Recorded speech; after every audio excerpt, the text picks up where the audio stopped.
Support और resistance, आखिर इन्हें ड्रॉ करने का सही तरीका है क्या? आज हम देखेंगे ट्रेड टुक टीम का वो मेथड जिससे आप चार्ट पर कह सकते हैं कम लेकिन बहुत पावरफुल लेवल्स बनाना सीख जाएंगे। ज्यादातर ट्रेडर्स पैसा इसलिए नहीं गवाते कि उनकी स्ट्रैटेजी खराब है, बल्कि इसलिए क्योंकि वो अपने चार्ट पर इतने सारे लेवल्स ड्रॉ कर लेते हैं। और यही जो क्लटर है, यही कंफ्यूजन, यही तो सबसे बड़ी प्रॉब्लम है। इसी को कहते हैं एनालिसिस पैरालिसिस। तो इस प्रॉब्लम को स्टेप बाय स्टेप सॉल्व कैसे करें? देखिए, सबसे पहले हम ट्रेडर्स की एक आम गलती को समझेंगे, फिर बात करेंगे गोल्डन टाइम फ्रेम रूल की, उसके बाद प्री मार्केट में कौन से लेवल्स खींचने हैं वो देखेंगे, फिर समझेंगे जोन्स की पावर क्या होती है और आखिर में क्यों सिंप्लिसिटी ही सबसे बेस्ट है। तो पहली और मैं कहूंगा सबसे बड़ी गलती, चार्ट को लेवल से भर देना।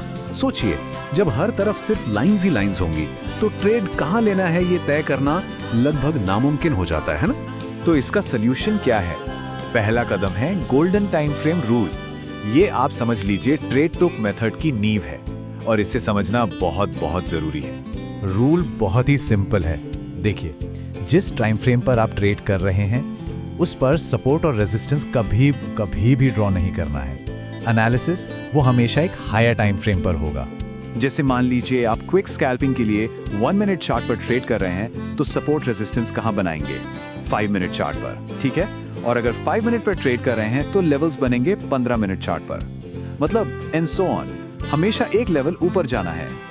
ओके, अब आते हैं उस काम पर जो ट्रेडिंग डे शुरू करने से पहले सबसे ज्यादा जरूरी है।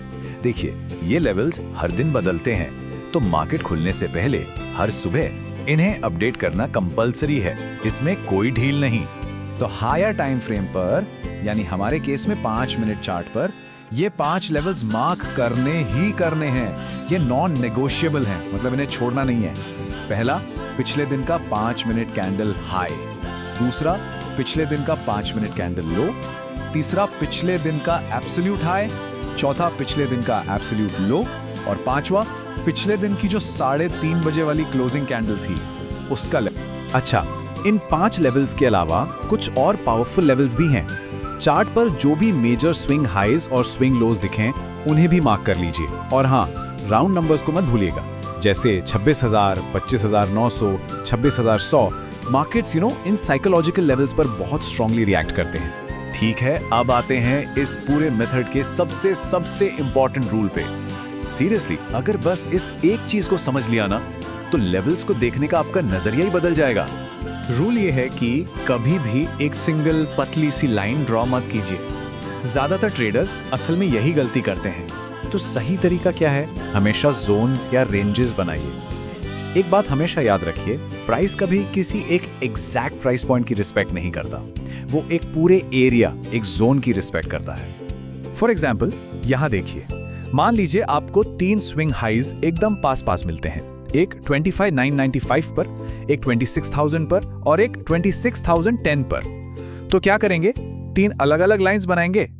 नहीं, इन तीनों को मिलाकर एक पूरा रेजिस्टेंस जोन बनाइए जो 25,995 से थोड़ा सा नीचे से शुरू हो और 26,010 के थोड़ा सा ऊपर तक जाए। तो अब सवाल ये उठता है कि इस सिंप्लिसिटी का, इस साफ सुथरे चार्ट का आखिर फायदा क्या है?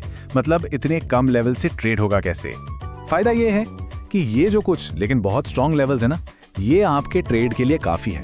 आपको एकदम क्लियर पता होता है कि एंट्री कहां लेनी है, स्टॉप लॉस कहां रखना है, ये भी क्लियर है, और टारगेट क्या होगा वो भी एकदम क्लियर है।